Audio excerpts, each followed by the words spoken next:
Kansas. We're sitting in a bean field here.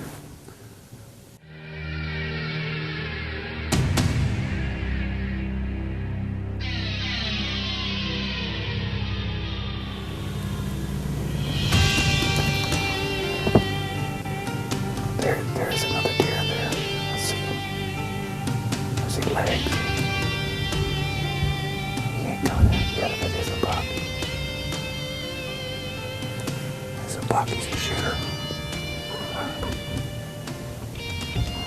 The does are out ahead of him. I'm gonna wait, he's coming in, I got some time.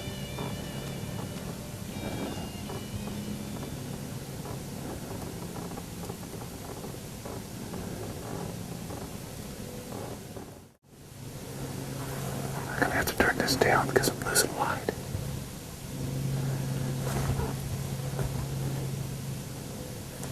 There's a buck, he's a shooter. And I'll stop him.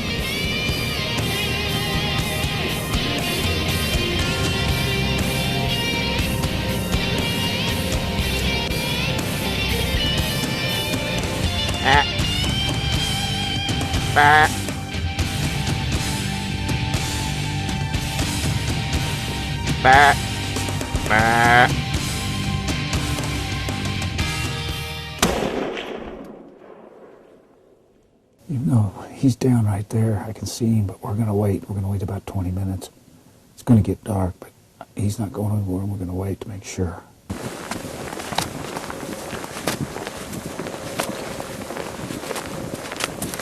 Well, I've been out here about 30 days bow hunting in Kansas and Coffee County, and it's been tough, but we switched to guns 3 days ago and we hadn't seen that much.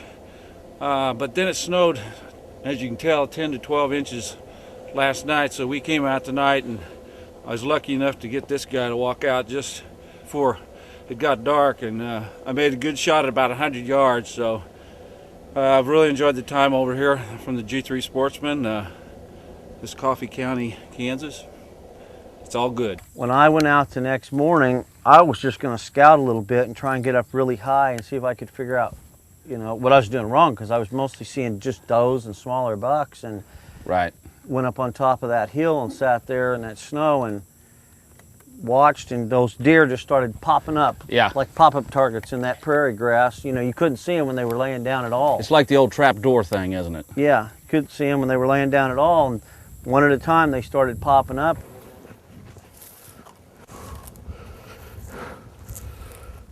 Deer's bedded down right there. Been laying down right behind that hay bale.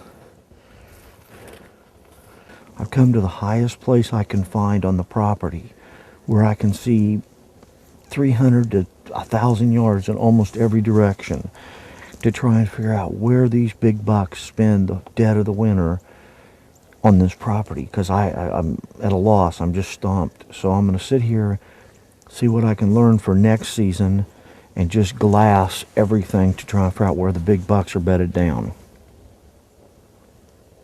There's another doe. 1, 2, about 400 yards away in the grass. There's another doe, another one. There's 1, 2, 3, just stood up in the grass. They're in the grass. They've been hunting the timber, the ditches, the fields, and they've been bedded down in the grass the whole time.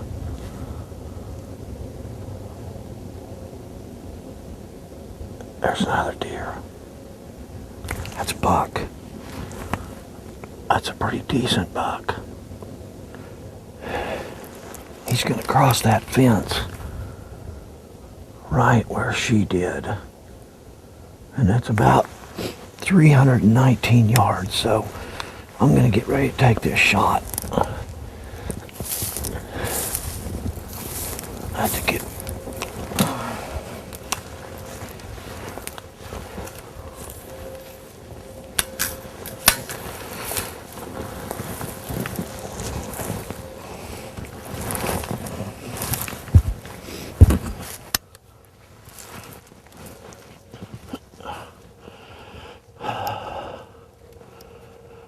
step out right there.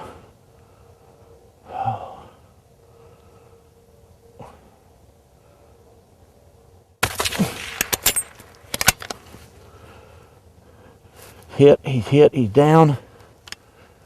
He's down. He's back up. Now he's down. Now he's down. Nice. Nice. Whew. Well, he's not a monster buck, but I learned so much on this trip about hunting in Kansas. It's really been tough for me the last couple of years trying to figure things out. And like I said, I came out this morning and just my entire goal was to learn more for next year. And my season was almost over. He's not quite as big as I thought he was when I shot him, but he's got 4 on one side with a kicker and 3 on the other, and he's pretty wide. What I saw at 300 yards was wide. So I decided to go ahead and harvest him. He's a nice mature whitetail, huge body. And yeah, the lessons that I learned this time to me are more valuable than taking a big buck.